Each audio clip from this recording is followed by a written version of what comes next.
이 열왕기하 왕하 8장 전체를 보면 하나님께서 어떤 자를 도와주시는지, 그리고 하나님께서 어떻게 도와주시는지가 나와져 있어요.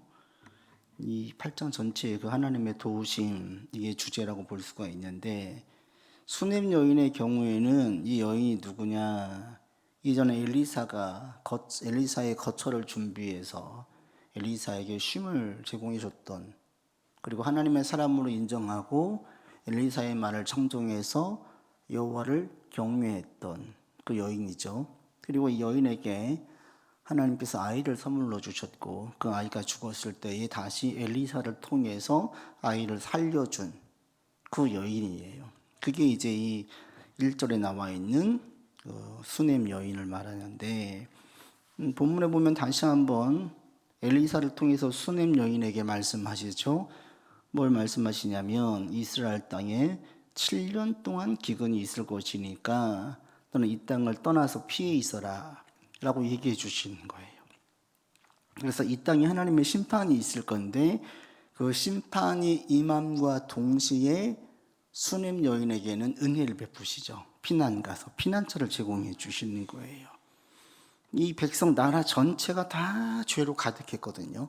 마치 소돔과 고모라처럼 죄가 가득할 때에 그 땅에 여호와를 경외하는 사람들은 따로 보호해 주시는 거예요. 그러니까 하나님께서 이 여인에게 직접적으로 말씀해 주셔가지고 피할 길을 주시죠.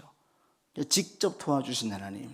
때로는 하나님께서 믿는 자들에게 직접 말씀해 주시고, 그리고 뒤에 보면은 하나님께서 이스라엘 백성들에게 벌 내리시는 걸 더디하고 있는데, 그게 이제 그 뒤에 6, 7번에 나와 있는데, 유다의 악행에도 유다를 멸하려고 하지 않아요. 가장 큰 이유가 뭐냐?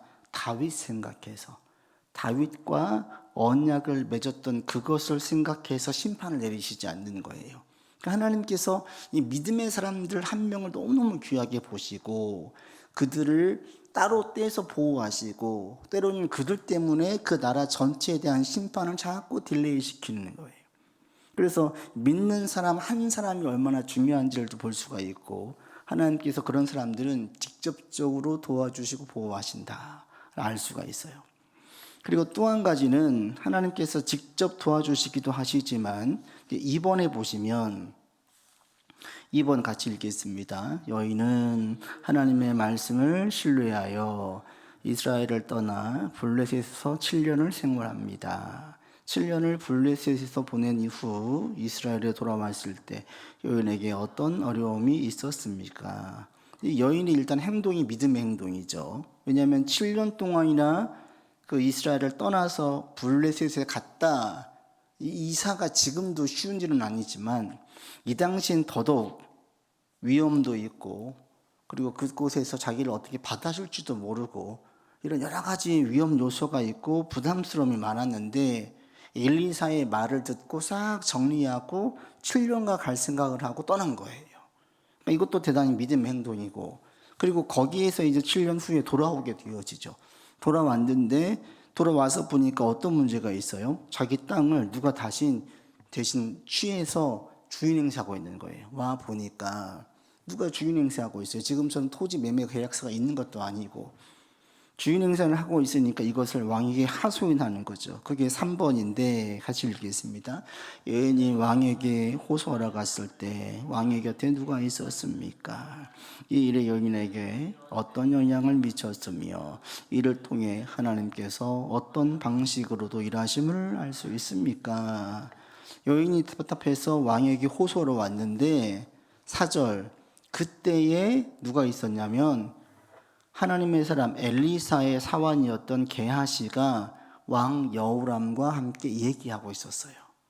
왕이 그러면서 어떤 내용을 이야기했냐면, 4절에 보시면 네가 섬기고 있는 너의 스승 엘리사가 행한 큰 일을 내게 설명해라 그랬더니 있었던 일들을 쭉 설명하다가 5절에 보시면 엘리사가 죽은 아이를 살린 적도 있습니다. 그 얘기를 하고 있는 그 찰나에 그 여인이 쓱 들어온 거예요.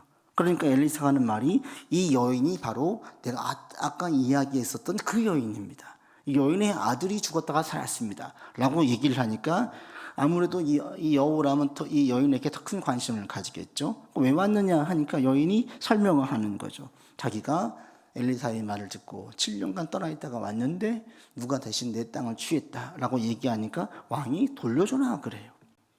그래서 여기에 보시면 이 사절의 그때, 이 때라는 말이 이 히브리 사상에서는 하나님의 정하신 어떤 구속적인 타이밍, 건져주시고 도와주신 타이밍을 말해요. 이게 어떻게 보입니까? 대단히 우연처럼 보이지요.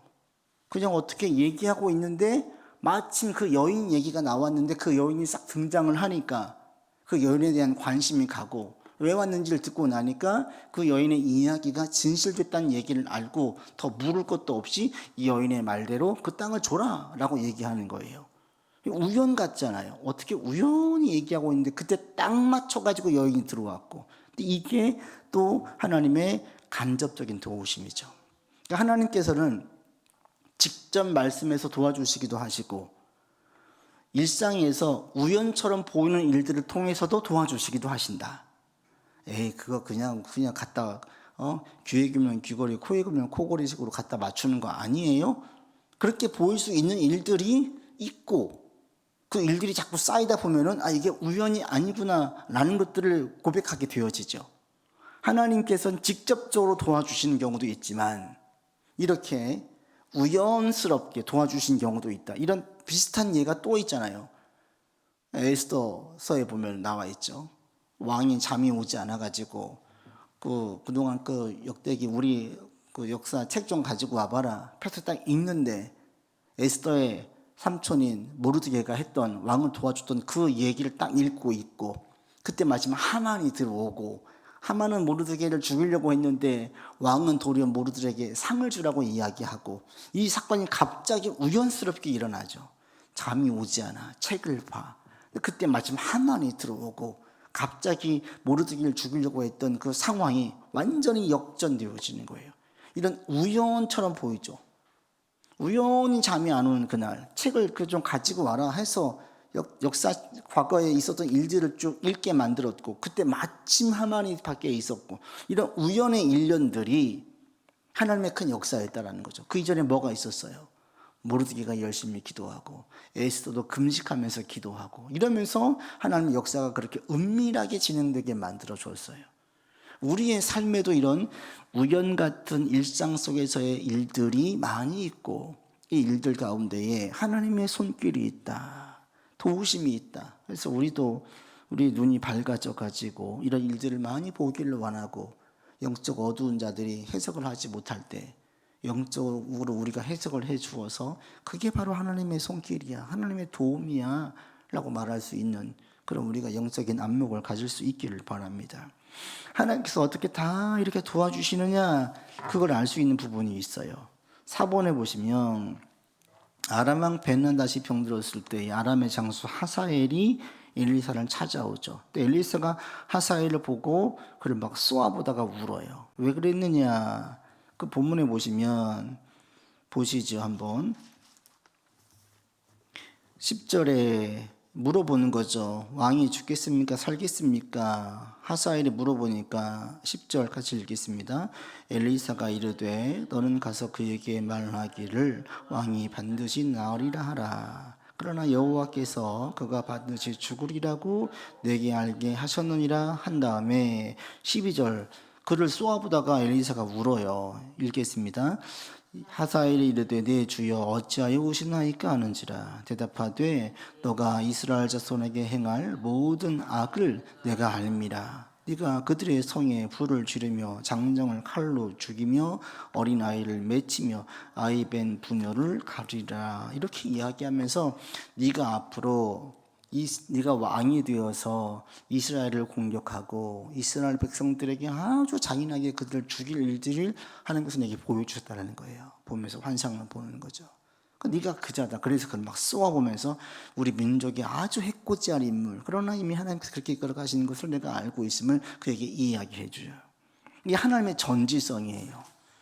이걸 오해하시면 또 하나 안 되는 게 그럼 이렇게 다 운명처럼 정해져 있느냐? 아니지요. 하나님은 우리의 의지로 선택을 하게 하세요. 그 사람의 성향과 역사적인 흐름을 아시고 이걸 다 통해서 일어날 일들을 다 아시는 거예요. 우리도 그런 경우 있잖아요. 어떤 사람은 늘 자기 이익만 챙기는 사람이 있어요. 이 사람은 회사에 대한 애사심도 없어. 기회만 있으면 돈만 더 준다면 갈 사람이야. 이걸 내가 알고 있으면 회사에 어려움이 딱 생겼을 때에 누가 먼저 떠날까? 그런 사람이 떠날 것을 알잖아요. 사장님 누가 회사 관둔답니다. 알잖아요. 그럴 줄 알았어. 걔는 그러고도 남을 사람이야. 그렇게 우리 같이 어려움을 이겨냅시다. 이렇게 할 게 아니라 다 예상이 되지죠. 회사가 어려워질 때 누가 도와주고 끝까지 함께 하려고 애를 쓸지, 누가 제일 빨리 손절하고 떠나갈지 우리도 알잖아요. 그 사람의 성향, 뭘 중요하게 여기고 있고 무엇에 의해서 그 사람이 움직이는지를 알면 보이잖아요. 하나님은 더 잘 알지요. 그러니까 하나님께서 그 나라의 상황, 돌아가는 모든 판세를 아시기 때문에 다 아시는 거예요. 그래서 이 아람이 이스라엘 공격할 것을 아시는 거죠. 이 하나님의 전지하심이 전부 아시는 것이, 그래서 하나님께서 우리의 삶에서 우연처럼 보이는 일들 가운데에도 함께 하시는 거예요. 하나님은 우리는 잘 모르지만 저 사람의 기질, 성향, 상황 이것들을 하나님은 잘 아셔. 그러면 이런 상황에서 어떻게 움직일지를 다 아시는 거예요. 그럼 그렇게 해서 어떻게 일이 진행된 것인지를 훤히 꿰뚫어 보시는 거죠. 그래서 말씀해 주시는 거예요.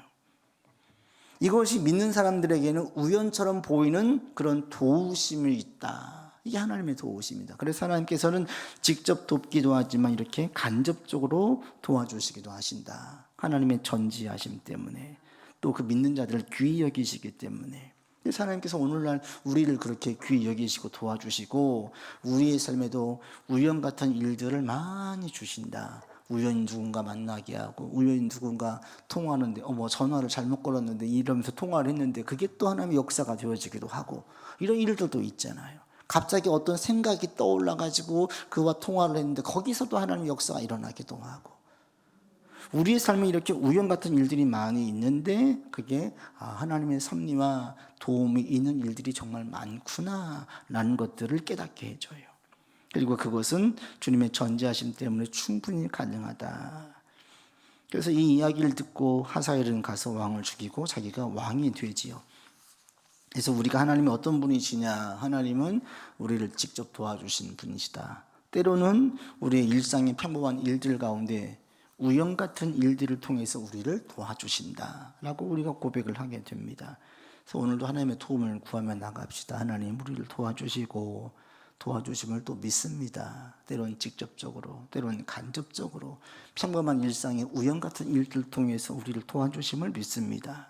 그리고 이 수뉉 여인을 귀히 여기시고 또 다윗을 귀히 여기사 심판을 자꾸 직체시키시는 주님처럼 믿음의 사람들을 귀히 여기신다. 그래서 우리가 하나님을 귀히 여기면서 나아가겠습니다. 이런 믿음의 고백으로 오늘도 나아갈 수 있기를 바랍니다. 한 가지만 더 보면은 6번인데 같이 읽어보죠. 유다 왕 여호람이 북이스라엘 아합의 집과 혼인함으로 어떤 영향을 받습니까? 18절 같이 읽어보겠습니다. 18절. 그가 이스라엘 왕들의 길을 가서 아합의 집과 같이 하였으니 이는 아합의 딸이 그의 아내가 되었습니다. 그가 여호와 보시기에 악을 행하였다. 악을 행하는 거예요. 아합이 이 집안이 어떤 집안이에요? 우상 숭배를 주도한 가문이거든요. 그 가문과 계속 이 남유다가 관계를 맺어요. 정략 결혼을 맺는 거죠. 근데 그 정략 결혼은 결국에는 영적 불순종으로 오게 하고, 영적 불순종이 국가적인 타락으로 오게 와서 재난으로 이어지는 거예요. 그러니까 그 집과는 관계를 안 맺어야 됐어요. 왜? 아합의 집은 우상 숭배, 이 바알 숭배를 주도한 가문이기 때문에 관계를 안 맺어야 되는데, 현실적인 세상적인 이속을 챙기다 보니까 관계를 맺었고, 그게 결국은 현실적인 세상적인 이속도 쇠퇴하게 만들, 손해보게 만드는 그런 관계였다. 그래서 관계가 얼마나 중요한지를 다시 한번 보게 만들어 줍니다. 우리가 누구와 친하게 지내야 되고 누구와 함께 좋은 관계를 맺어야 될까? 당연하게 믿음의 사람들과 관계를 맺고 그들의 말에 귀를 기울이고 함께 나가야 되겠죠. 그래서 우리의 삶에 이런 일들이 많이 일어나길 바라고 주변에 신실한 사람들 주변에 두고 또 내가 신실한 사람이 되어서 좋은 영향을 줄 수 있는 우리가 되기를 바랍니다. 같이 기도합시다.